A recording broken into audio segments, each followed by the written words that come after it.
If you are new to 3D, this video might be good for you. And if you're not new, this video might be good for you too, because with this software, you can actually turn 3D scenes into paint in like 5 clicks. I did not discover this technique. I saw it first on the Blender subreddit. Someone posted a picture of this and I think it looked beautiful, and someone else asked him to share his secret and he said like maybe one day. But after a couple of days I found out what he was talking about, and I'm pretty sure it's Topaz Studio 2. I think it's a free application, and I'm saying I think because when you arrive on the site it tells you that it's $99 even though you can just download it. So I don't know, there's no trial, there's no register, like you don't have to pay for it to use it, but hey, you can pay for it. So to see if he did it with Topaz Studio, I actually tried to do a scene that looked like his painting. So I took a rocket ship on Sketchfab and I just added some things in the scene, and then I was pretty sure it was the right software. Now yes, digital painting existed a long way before that, and there are more ways to transform 3D scenes to painting. And a digital painter will always be more accurate and better than a software. But learning digital painting is a long process, and I love the idea that you can do a similar job in one click. For a beginner, it can be really interesting. So I did a little scene for you, and one thing that we're gonna keep in mind is keep things simple. So I made a classic environment scene with a big tree in the center. To put in perspective, I placed some houses on the right and normal sized trees in front of the big one. The levels of details you want in your scene depends on you. If you want to make a low detail painting, just put some geometry in it and you're good to go. But the opposite is also possible. Just keep in mind that if you put a lot of details in your 3D scene, to put big strokes in Topaz after that, well, you lose a lot of details, and I'm sure you spent a lot of time on those details. So I added grass, mountains, some leaves in front of the camera, and I had my scene. Now again, if we zoom in, we can see that it's not really looking good, but let's not forget, keep things simple. Now you just have to go to Topaz Studio, and this is where the fun begins. Now that you open Topaz Studio, you can click on the browse button and you can choose your photo. I already did my photo, so I'm just gonna copy what I've done. So now you have your photo. Like I said, it's not really detailed, it's not important. So you can click on add filter and then you go all the way down to impression, and that's where the magic begins. I'm not gonna talk about every settings in that because there's a lot of things to do, and you can try it by yourself. It's not really hard to tweak the settings. Now you can choose your stroke.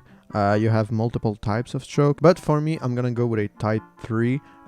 For the number of strokes, I usually go on a higher number of strokes because it's more precise. Actually, when you zoom in, you kind of have it. Just look at the mountains, it's way better. So after choosing the number of strokes, you can go down to brush size, and there it plays a lot. So the lower you go, the higher details you have. If you go with a too tiny brush size, it's gonna get white.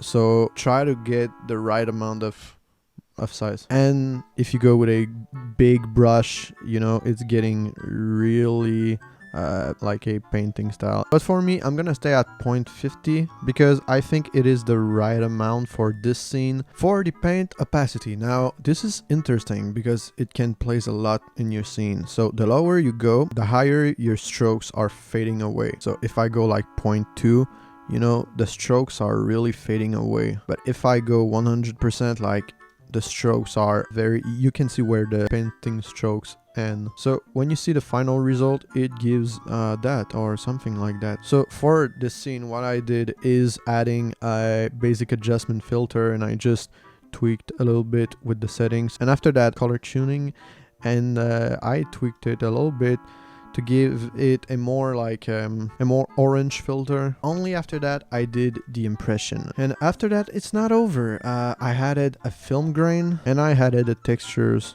on top of the things. I don't know what it is, I don't remember what it is. It's basically like lens dirt, I don't know. By the way, don't be shy to explore every filter, there's a lot of things in that. So after that, that's it, you've done your painting. And there you go. You have a nice painting from a not so nice 3D scene. Now I'm not gonna leave you with this. I don't just do 2 paintings and bye next project. No, that wouldn't be me. When I finished my first painting, for about 1 month I only did paintings like this, and I'll tell you my 3 golden rules. For my second painting, I did an old kingdom with a landscape. So, rule number 1, don't put TID. Now you don't know what TID means.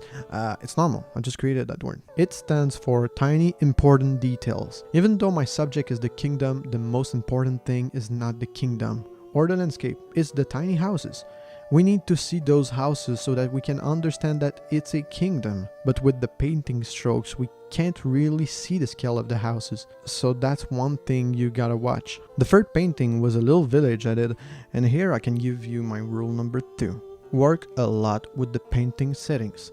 This painting was done really fast and I did not tweak a lot with the stroke settings. So now a lot of things in this scene don't look accurate at all. But if I do more tweaks with it, now it looks like the painting blends more well with the scene. So don't be shy to test a lot of things. Fourth painting is a mushroom forest. Now this brings me to my rule number 3. Keep your subject clear. Sometimes I notice that it's hard to get the same amount of strokes around all of your objects. So what helps me is getting my subject big and clear in my composition. With composition like that, we all understand that it's a mushroom. And we don't even have to look behind to know that it's a forest. Just the color of the leaves and the sun is telling that. So understanding this painting is easy. Now if we look back to the kingdom, the subject is not very clear. I mean, we don't even know what that is. I don't even know what that is, and I'm the one who made it. So that's it.